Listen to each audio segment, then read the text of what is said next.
Never limit your future vision because of your past or current circumstances. They're not tied together. There's no eternal cord between them, even though as humans, we act like there is. Maybe you're making decisions stuck in your circumstances. Maybe there's a reason that your future isn't pulling you out of bed without 7 cups of coffee.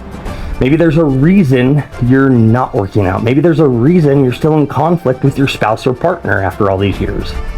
You still fight like you're 20 or 30 years old, even though you're older now and should be more mature. Your vision for your future should be unmoored from today.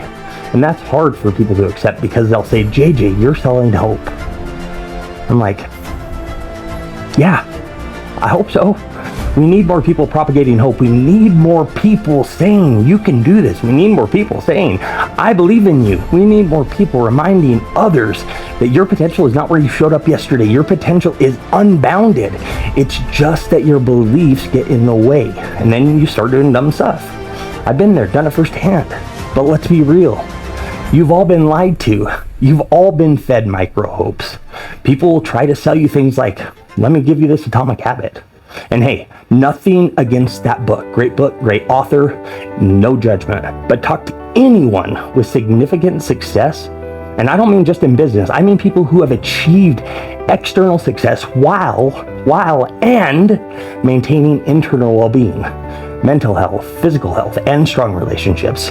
Those people will never tell you, yeah, I just stayed, consistent and did my little 1% every day. No, they're going to tell you about that crazy thing they did, that big swing. They bet, they risked, they took a leap. Other people thought they were nuts. They swung. Are you swinging? Are you swinging? Yes, you have to build those small habits. That's a baseline. But once in a while, you've got to swing boldly. Some of you've been playing a game that's way too small for you. And I'm not here to tell you to go out and gamble or to buy Bitcoin. I'm here to tell you, maybe you've got a little bit more in the tank. Maybe you've still got some big swings left. Sometimes the biggest swing isn't flashy. It's simply this, truth. It's finally facing what you have been avoiding. Because let's be honest, not many people are living assertively. They're living avoidantly. You're either avoidant or you're assertive. You're either shrinking back or you're leaning in. Psychologists might call it high agency. Behavioral scientists call it autonomy. You might just call it courage. Either way, it's a different ethic of living. If your now isn't what it could be, I promise, it's not because you're broken. It's because you have been avoiding something.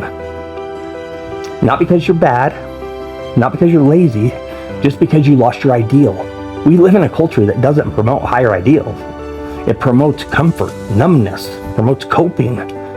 But that only leads to unrealistic pessimism, a kind of slow and internal drowning.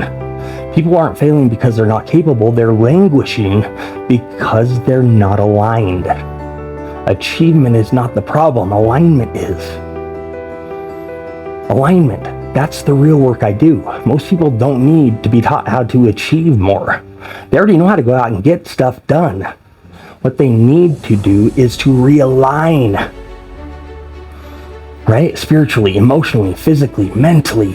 You want to know why? Because people fall out of alignment with what truly is important to them, and they get pulled off path by what looks urgent. That's why people end up frustrated. A lot of people end up stuck, disconnected, broke, lonely, unfulfilled. This isn't just productivity. This is spiritual. This is personal. Alignment is what unlocks true potential, true performance in life. Not just success, but wholeness. Athletes know this. If you're out of alignment in mobility or strength or posture, you can't perform on the field. Same thing goes here.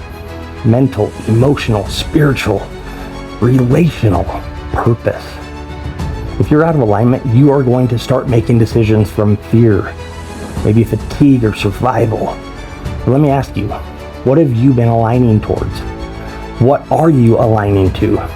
Because that is why you are where you are. That doesn't mean life didn't hit you. That doesn't mean that people didn't betray you. That doesn't mean trauma didn't knock you out of your lane. It doesn't mean that at all. But eventually, alignment is your responsibility. And at some point, the crossroad's going to come. Right? That crossroad, that Y in the road. You've been on a certain path to this point. You've done well, but you are older now. And maybe that path isn't all there is. And here's the key. That idea that maybe there is more, it's not an insult to your past. It's not dishonoring your journey. It just means that you are evolving. No regrets, because we've got to remember, regret is yucky. Regret is corrosive. Regret just means that you're still making decisions in circumstance. Look, whatever the past gave you, it was there.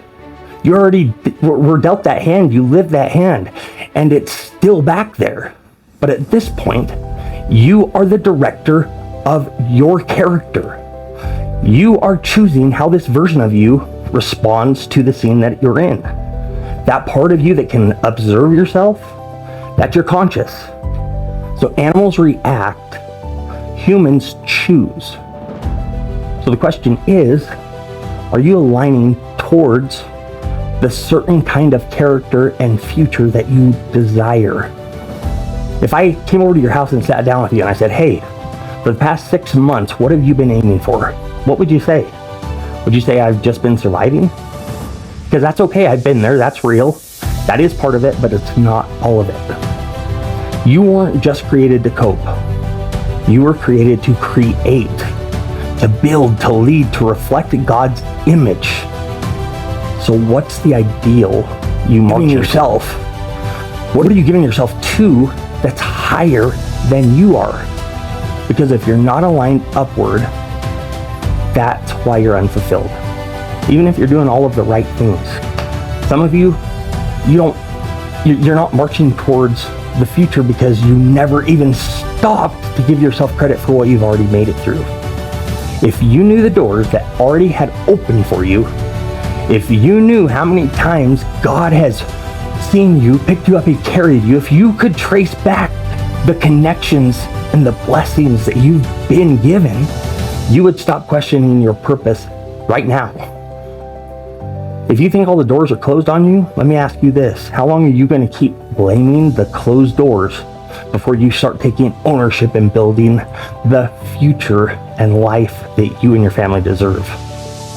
You can't keep saying the doors were closed on me because of where I grew up, because of the color of my skin, because of we didn't have money, because the school I went to, because I was too young, because I was too old, because I was abused, because I was abandoned, because the world is too complicated, because of AI. No, none of it. Closed doors don't define you. Response does. I didn't say it's easy. Yes, it's hard. Yes, it's unfair. Yes, it's messy and painful and real. But, and now what? That's always the question. What's the next right action of integrity that moves me forward? You've got the breath. You've got this moment. You've got a future that's calling. So now what?